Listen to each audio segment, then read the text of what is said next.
ചേട്ടൻ നമ്മുടെ theatre artist ആണെന്ന് അറിയാം. ബട്ട് ഏതൊരു ഏജിലാണ് ഈ ഒരു പാഷൻ സ്റ്റാർട്ട് ചെയ്തത്? ശരിക്കും പറഞ്ഞാൽ പാഷൻ എനിക്കായിരുന്നില്ല തുടങ്ങിയത്.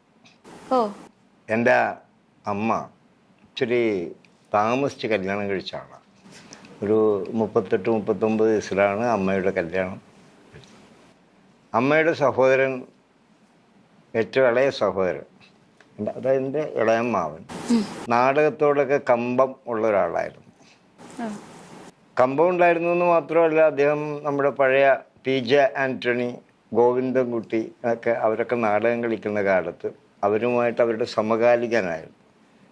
അപ്പോൾ അമ്മാവൻ അവരുമായിട്ട് നാടകം കളിക്കുമ്പോൾ ഇതിൻ്റെ പ്രത്യേകത, ഈ PJ ആൻ്റണിയും ഗോവിന്ദൻകുട്ടിയും ഇവരൊക്കെ അമ്മയുടെ വീട്ടിൽ വരും. വീട്ടിൽ വന്ന് വീട്ടിൽ വെച്ച് റിഹേഴ്സൽ എടുക്കും, വീട്ടിൽ വെച്ച് നാടകത്തെക്കുറിച്ച് ചർച്ച ചെയ്യും. അപ്പോൾ ഇതെല്ലാം കേൾക്കുന്ന ഒരാളാണ് അമ്മ. അമ്മ പഴയ 9ാം സ്റ്റാൻഡേർഡ് കഴിഞ്ഞ് 10ാം ക്ലാസ്സിലേക്ക് എത്തിയ ആളാണ്. 10ാം ക്ലാസ് മുഴുവിപ്പിച്ചില്ല എന്ന് പറയുമ്പോൾ എൻ്റെ അമ്മ 2 കൊല്ലം മുമ്പ് മരിക്കുമ്പോൾ 98 വയസ്സാണ് കേട്ടോ. അപ്പോൾ ആ കാലത്തെ 10ാം ക്ലാസ് എന്ന് വെച്ചാൽ അന്ന് 7ാം ക്ലാസ് പാസ്സായാലും ഉദ്യോഗം കിട്ടും. അധ്യാപകരാകെ പോലീസിലൊക്കെ പോകുന്ന വലിയ പുരുഷന്മാർ. അതായത് 7ാം ക്ലാസ്സിലുള്ള ആൾ ഹെഡ് മാസ്റ്റർ വരെയൊക്കെ ആകുന്ന കാലമാണ്, മനസ്സിലായോ? അപ്പോൾ ആ കാലത്തെ വിദ്യാഭ്യാസമാണ്. അപ്പോൾ അമ്മയ്ക്ക് ഈ അന്നത്തെ മലയാള ഭാഷയും സാഹിത്യത്തോടൊക്കെ ഉള്ള കമ്പവും ഇവരൊക്കെ സംസാരിക്കുന്നത് കേൾക്കുമ്പോൾ അമ്മയ്ക്ക് തോന്നിയൊരു തോന്നലുണ്ട്, നാടകം നന്മയുടെ കലാരൂപമാണ്, നാടകക്കാർ നന്മയുള്ളവരാണ്. അതൊരു ഉദാഹരണം ഞാൻ പറയട്ടെ കുറച്ച് കഴിയും. അപ്പോൾ ഇതൊക്കെ പറയുമ്പോൾ ഈ പറയുന്ന അമ്മയുടെ ഒരു സ്വപ്നങ്ങളിൽ ഒന്നായിരുന്നു, ഞാൻ എന്തെങ്കിലും കല്യാണം കഴിക്കുമെങ്കിൽ, എനിക്കൊരു മകൻ ജനിക്കുമെങ്കിൽ അവൻ ഒരു നാടകക്കാരനായിരിക്കണം. അങ്ങനെ കല്യാണം കഴിച്ചു. അമ്മയുടെ 39-40 വയസ്സിൽ ഞാൻ ജനിച്ചു കഴിഞ്ഞപ്പോൾ തൊട്ടുള്ളൊരു ആഗ്രഹമാണ്. അങ്ങനെ എനിക്ക് 10 വയസ്സുള്ളപ്പോൾ എൻ്റെ നാട്ടിൽ ഒരു പ്രാദേശിക ക്ലബ്ബുകാർ ഒരു നാടകം പഠിക്കുന്നു. അപ്പോൾ അമ്മ അവരോട് ചെന്ന് പറയുന്നു, എൻ്റെ മകനെ ഈ നാടകത്തിൽ ചേർപ്പിക്കണം. അപ്പോൾ അവരാണെങ്കിലോ ഒരാളെ, കുട്ടിയല്ല, അവിടെ ചെല്ലുന്ന ആളിലേക്ക് സ്വീകരിക്കുന്നൊരു കാലം കൂടിയാണ്. മാത്രമല്ല അച്ഛൻ ഇത്തിരി കച്ചവടമൊക്കെ ചെയ്യുന്ന ആളായതുകൊണ്ട് ഇച്ചിരി കാശുമൊക്കെ കയറുള്ള കാലം.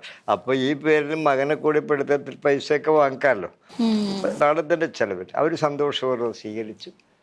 അങ്ങനെ ഞാൻ, എൻ്റെ നാട്ടിലെ ചേട്ടന്മാരാണ് എന്നെ, അതായത് അവിടെ അങ്ങനെ ഗോപിച്ചേട്ടൻ, ജനകൻ ചേട്ടൻ എന്നൊക്കെ പറയുന്നത്. ഇത് 1968 മനസ്സിലായോ? 68 ഈ സമയം, 68.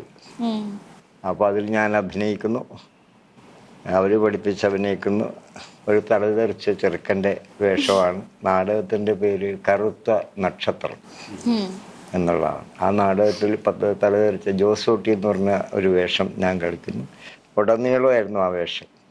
നാടകത്തിൽ ഞാൻ നന്നായി എന്ന് പിറ്റേ ദിവസം എല്ലാവർക്കും ഇഷ്ടപ്പെട്ടു. എനിക്ക് തോന്നുന്നു ഇപ്പം ആ നാടകം അന്ന് കണ്ട കുറച്ച് എൻ്റെക്കാളൊക്കെ ഒരുപാട് പ്രായമുള്ള ചേച്ചിമാർ ഇപ്പോഴും ആ ജോസൂട്ടി എന്ന് പറഞ്ഞ ഡയലോഗ് പറയും എന്നെ കാണുമ്പോൾ.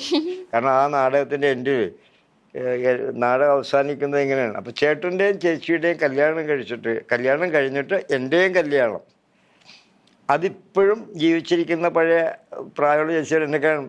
അപ്പം ചേട്ടൻ്റെ ചേച്ചിയുടെയും കഴിഞ്ഞിട്ട് എന്ന് പറയുന്നു. അപ്പം അമ്മയാണ് എന്നെ കൊണ്ടുപോകുന്നത്, അവിടെ കൊണ്ട് ആക്കുന്നത്. പിന്നെ അതുമാത്രമല്ല, ഈ വായിക്കണം, എഴുതണം, വായിച്ച് വളരണമെന്ന് കുഞ്ഞൻ്റെ മാഷ് പിൽക്കാലത്ത് പറഞ്ഞെങ്കിലും എൻ്റെ അമ്മ പണ്ടേ പറഞ്ഞിട്ടുണ്ട് എന്നോട്, മനസ്സിലായി, വായിക്കണം.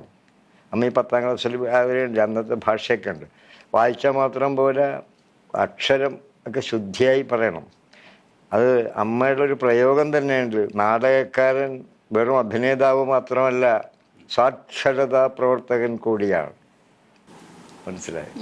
അപ്പോൾ അമ്മയിൽ നിന്ന് എനിക്ക് 5ാം ക്ലാസ്സിൽ പഠിക്കുമ്പോൾ ഞാൻ അമ്മയുടെ ഒരു നാടകക്കാരനായി. ശരിക്കും പറഞ്ഞാൽ ആ 5ാം ക്ലാസ് മുതൽ ഇപ്പോൾ വരെ 1 വർഷം പോലും ഞാൻ നാടകം കളിക്കാതിരുന്നിട്ടില്ല. 68 വയസ്സ് മുതൽ ഇതുവരെ ഒരു 1968 മുതൽ ദാ ഈ 2025 വരെ ഒരു വർഷം പോലും ഞാൻ നാടകം അഭിനയിക്കാതെ ഇരുന്നിട്ടില്ല. ഓക്കെ. മനസ്സിലായി? ഒരു വേദിയെങ്കിലും ഞാൻ കയറിയിട്ടുണ്ടാവും.